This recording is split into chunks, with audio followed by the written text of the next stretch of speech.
लगावत सवरी तर्क सुदामा भाई।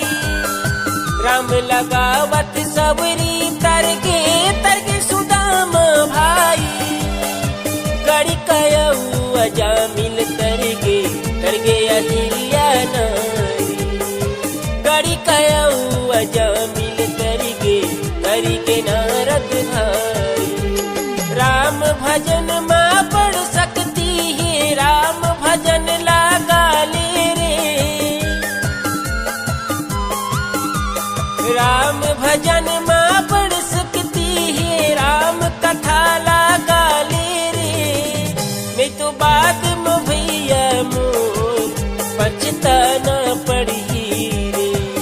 मैं तो बाद में संगी मोर पछताना पड़ी।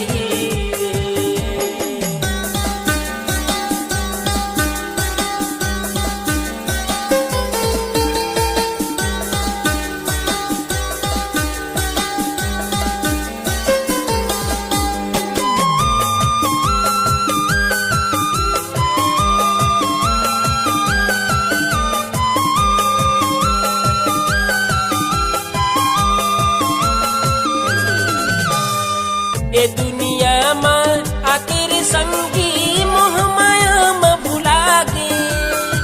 ए दुनिया में आखिर भाई मोह माया में भुला गे। राम भजन लगाए नहीं तय मोह माया में भुलाए।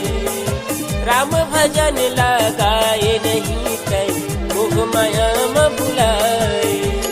राम भजन है सारग बाकी है बेकार रे। राम भजन ही सारग भैया बाकी है बेकार रे।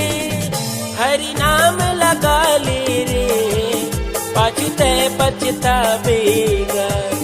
हरि नाम लगा लेगा भैया झन पछतावे।